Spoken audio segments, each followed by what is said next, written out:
Hey guys, what's up? So today I'm going to talk to you about GLP-1s and going on vacation.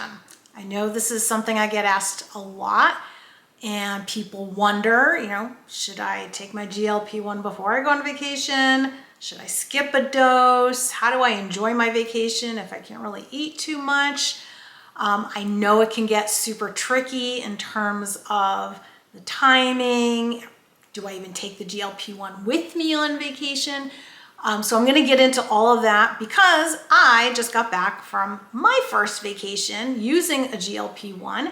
My husband and I went to an all-inclusive resort in the Caribbean, Dominican Republic. It was amazing. And I'm going to talk to you about my experience and what I did and some strategies, because really the last thing you want to do is go on vacation and come back and weigh a lot more and wonder, well, did I just undo all the great progress that I made? I mean, in the past, that's kind of what might have happened. You go on vacation, you indulge a lot, and then scale is up a lot, and it can be kind of depressing. So I'm going to get into all of that. So hopefully when you go on vacation, you'll be able to decide what is best for you and how you can better prepare for that. So if you're new, welcome to my channel. I'm Jules. I am 54. I am a mom of 4. I have 3 kids that are in their 20s and an amazing bonus child who is almost 12. I've been on this weight loss journey with the GLP-1 since September of 2022.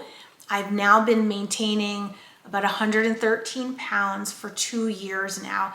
That's a 50-pound loss. I'm 5'1", so yes, I can deal with the 113 pounds. I have a lot of muscle on me. I've gained muscle, I've gained strength.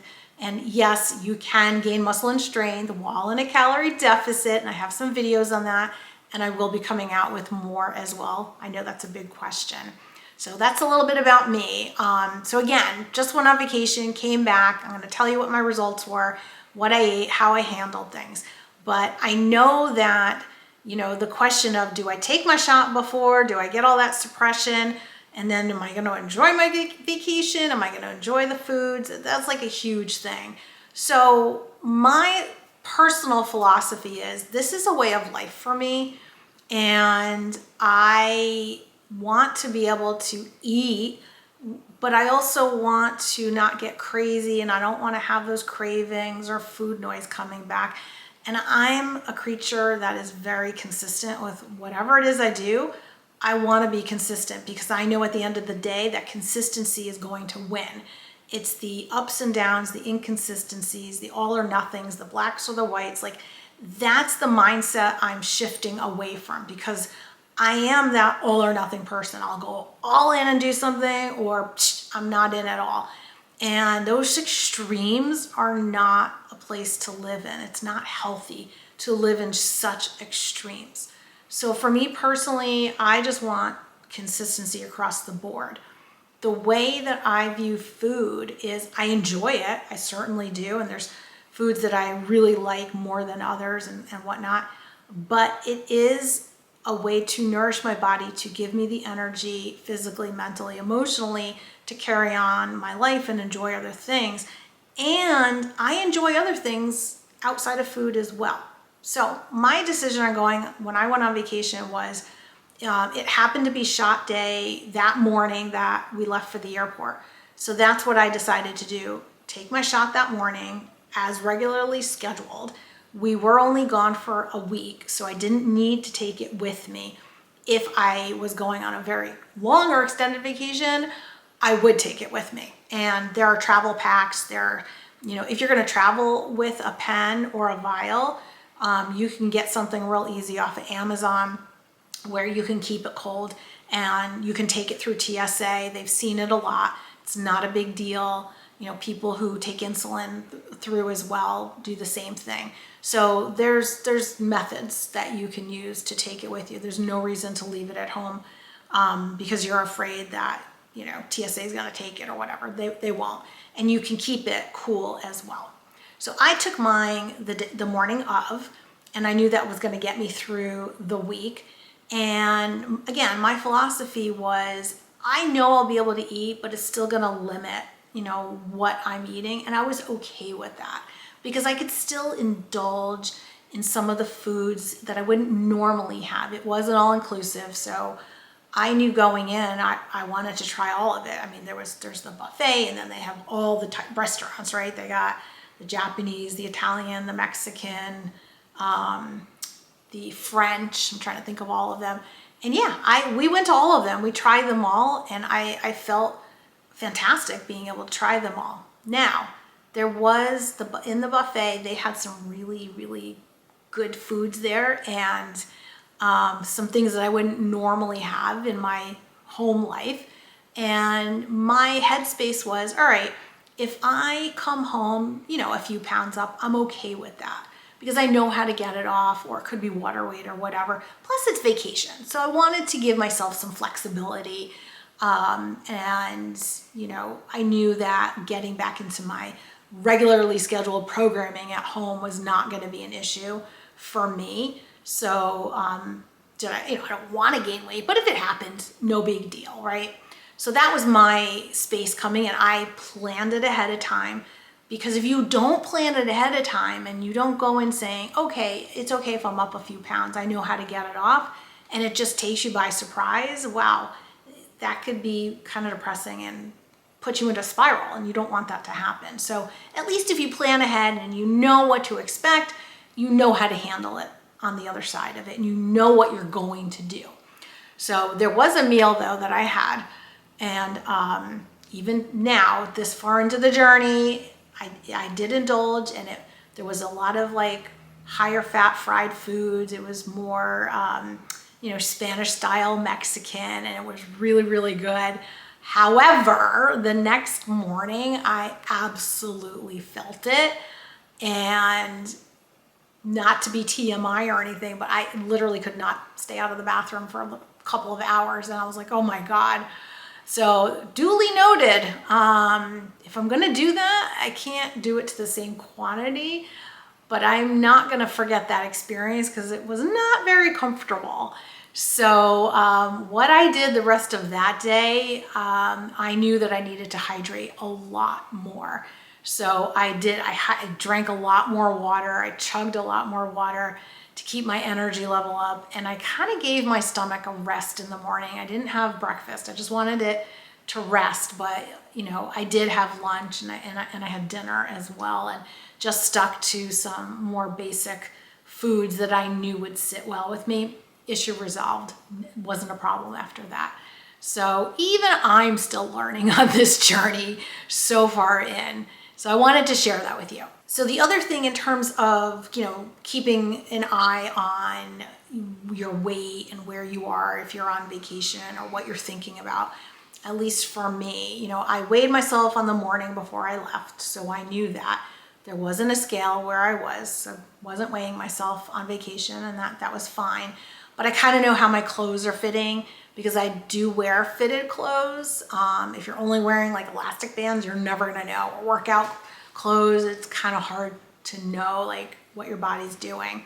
And I know for my height, if I put on 5 or 7 pounds, I feel it. Like my clothes start to get tight. It's not a lot that makes, my clothes tight. And I knew during the vacation that everything fit the way it was supposed to fit. So I felt pretty good that if I did put on a few pounds of scale weight when I got back, it wasn't going to be too terrible, because I know that if it was that 5 or 7 pounds, I would have felt it. But even if it was, a lot of times you have to keep in mind that if it's in a week's time frame, it's probably fluid. It's probably a lot of water retention, especially when you're taking a flight. And this is my other tip, actually, when you're flying, because flying dehydrates you. Inherently, you're on a plane and it sucks the water out of you. So one of the things that I've started to do, again, is I just chug some water in the morning before my flight, and it really helps to keep me hydrated.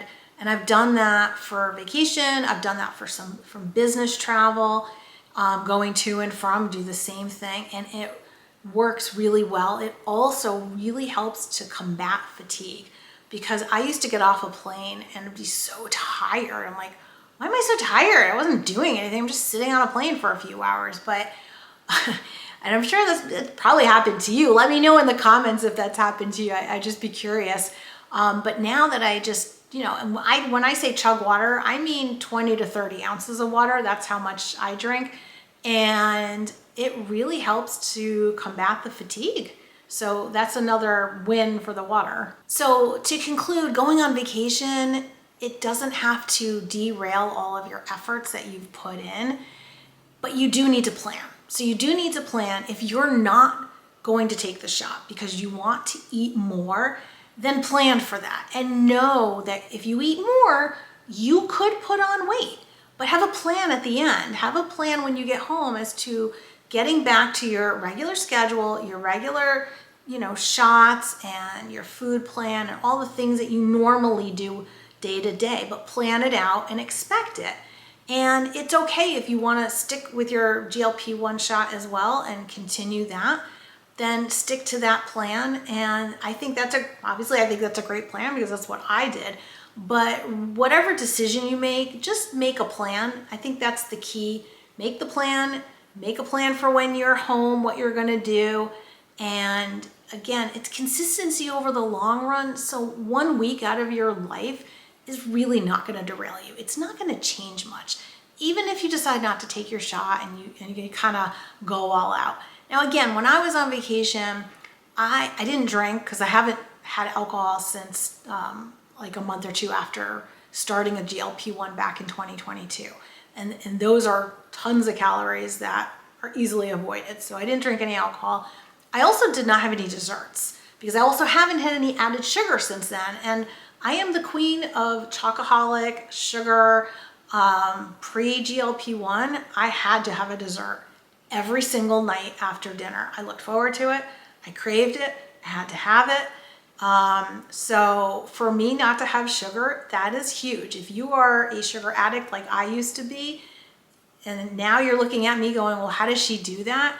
Well, the GLP-1 absolutely helped me, but I also implemented some other things and different habits to help me to get to that point. So when I was on this vacation in this all-inclusive, and if you've ever been to one, you know what those desserts look like. They put out tons of desserts, lots of chocolate stuff, lots of like anything you could possibly imagine. And yes, I looked at all of it and I knew it would taste good, and I looked at it all and I'm like, I didn't really need it. Here's the other thing that I planned for. I took some protein bars with me because I knew if I wanted a sweet or I wanted a little something after dinner or dessert or whatever, I had the protein bar and that would satisfy me, because my husband's a dessert person and he would always take a dessert back to the hotel room every single night, which is what he does at home as well. And he's not a chocolate person, so that's kind of good for me. He's allergic to it actually, so he will have anything that's not chocolate, but it's still a dessert. So I wanted to have like my thing. So I took protein bars with me. Now the protein bars that I consume, I make sure that they're high in protein, that means they're about 20 grams of protein, high in fiber, and lower on the calories. So that's probably, you're looking at under 200 calories for that. I really like the Quest bars and Julian Bakery. And actually, I'll put a link if you're interested in the Julian Bakery ones. They have these peanut butter ones. They're really, really good. And they're made with monk fruit. So the Quest ones are not made with sugar. I think some of them are made with monk fruit. Some of them, I believe, are made with sucralose, but not with sugar. And I really do like the monk fruit. So if you're interested, I'll put a link down there. There's a discount code. I think it's 10%. For these peanut butter bars, and let me know what you think. I really enjoy those. So I took those on vacation, the peanut butter ones and the Quest chocolate brownie ones, I think they are. And yeah, I had one every single night when I was there. And I don't normally have a protein bar every single day, but when I was on vacation, I did. And that was my treat, and that satisfied me. So what do you think? Are you going on vacation? Have you been on a vacation? Do you take your GLP-1 before you go? Have you skipped a dose? What has been the effect? Let me know in the comments what your experience on vacation has been in terms of, food. And I'd definitely be interested to hear what others are doing with regards to that. Again, don't forget to subscribe, give it a thumbs up, the video. It helps to get this out to more people. And the more people that I can share my message with, I think it'll just empower us more and become more of a community. If you're looking for more support and community, I do have a private Facebook group at Juls Wellness Warrior. So just click on that in Facebook. And I am the only admin on it right now because we're still relatively small. But we're a small and mighty group and would love to have you join. I will see you in the next video. Stay strong.